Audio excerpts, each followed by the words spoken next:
नमस्कार, मैं रवि प्रकाश, समय 7 न्यूज में तमाम दर्शकों का बहुत बहुत स्वागत। आपको बता दें इस समय हमारी उपस्थिति कार्यालय जिलाधिकारी फिरोजाबाद में, और आपको बता दें कि बीएसपी के बैनर तले तमाम बहुजन जो लोग हैं उन लोगों का जत्था है। और आपको बता दें कि संवैधानिक दृष्टि से जो गृह मंत्री के द्वारा दिया गया बयान कितना संवैधानिक दृष्टि से सही है, इस संदर्भ में जानकारी अभी किसी का अच्छा दीदी, आपसे सबसे पहला सवाल, हमारे बाबा साहब ने सबसे पहले महिलाओं को टारगेट किया, क्योंकि उस जमाने में महिलाओं की स्थिति बिल्कुल ठीक नहीं थी।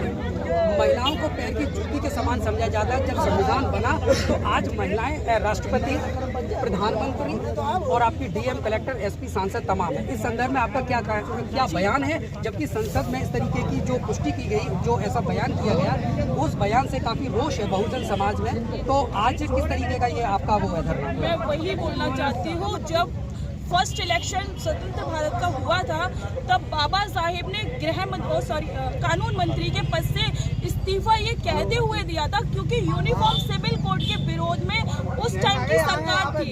और अभी जो गृह मंत्री जी बोलते हैं कि अम्बेडकर अम्बेडकर अम्बेडकर, इतना बार अगर आप भगवान का नाम ले देते, तो मैं ये एक्सप्लेन करना चाहती हूँ कि धर्म की जो वो बात करते हैं, धर्म ने कभी भी महिलाओं को किसी भी बड़े मंदिर का पुजारी नहीं बनाया और ट्रस्टी नहीं बनाया।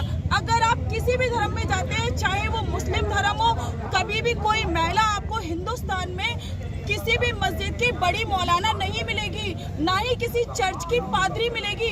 इनफैक्ट कॉन्स्टिट्यूशन ने हमें वो राइट्स दिए, तब आज जाकर के महिलाएं डीएम, एसपी, प्रेसिडेंट तक बन पा रही है। और उन्होंने इस तरीके का जो बयान दिया है, उनको शर्म आनी चाहिए, क्योंकि आज वो संसद में जब बैठे हैं तो वो भी संविधान की देन है, बाबा साहेब की देन है। वो इन एहसानों को भूलकर वो कॉन्स्टिट्यूशन, संसद में तकरीबन 132 सीटें, लोकसभा में मतलब 132 सीटें SC ST की है, तो क्या उनको ये अधिकार नहीं है कि इस तरीके की मुहिम वहाँ पर छेड़े? आप लोगों को जमीनी स्तर पर उतरना पड़ रहा है। वही तो मुझे वहाँ इतने गूंगे बहरे लोग बैठे हुए, मुझे तो ये समझ में नहीं आता कि बीजेपी सरकार में आ कैसे जाती है। जब वो सीए बिल लेके आए थे, तमाम लोग उनके विरोध में खड़े हुए थे। किसान बिल लेके आए, तब किसान उनके विरोध में थे। उसके बाद में वो SC ST आरक्षण का बिल लेके आए। मुझे लगता है कि मतलब देश की 85% जनसंख्या उनके विरोध में खड़ी हुई है, फिर भी वो इतनी सीटें लेके आ जाते हैं। तो ये तो हम खुद ही जज कर सकते हैं कि वो किस तरीके से 420 तरीके से संसद में आकर के चोर आकर के बैठ जाते हैं। और जिन्होंने ये बाबा साहेब के बारे में टिप्पणी की है, मैं उनका आपको थोड़ा सा बैकग्राउंड बताना चाहूँ। 95 डेज तो वो हमारी इंडियन जुडिशरी ने उनको तड़ी पार कह दिया था।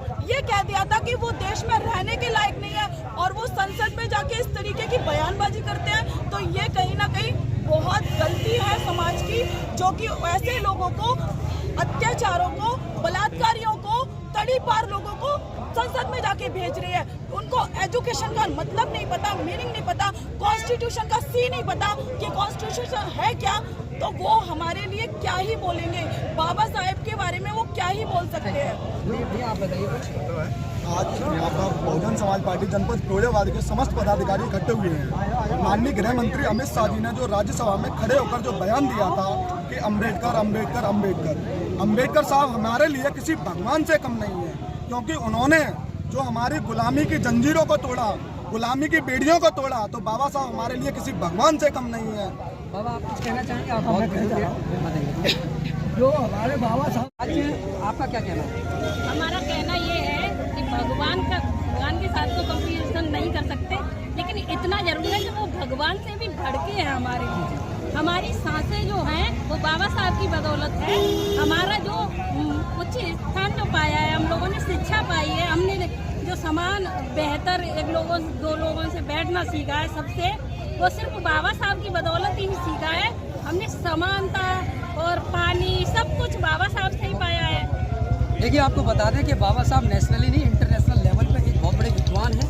और एक बहुत अच्छे रचयिता हैं, पत्रकार हैं, वकील हैं, समाज सुधारक हैं। और मैं आपको बता दूं कि संसार में कम से कम 250 देशों की संख्या है, उन सभी में विद्वानों की श्रेणी में उच्च स्थान इनका आता है। तो कहीं ना कहीं इस तरीके की अपमानजनक टिप्पणी बहुजन समाज में काफ़ी रोष देखने को आपको मिल रहा है। अब ये देखने वाली बात होगी कि किस तरीके से वो अपने शब्दों को एक्सेप्ट करेंगे या अपोलोजाइज करेंगे, ये देखने वाली बात होगी। कैमरा पर्सन धीरेन्द्र के साथ रवि प्रकाश की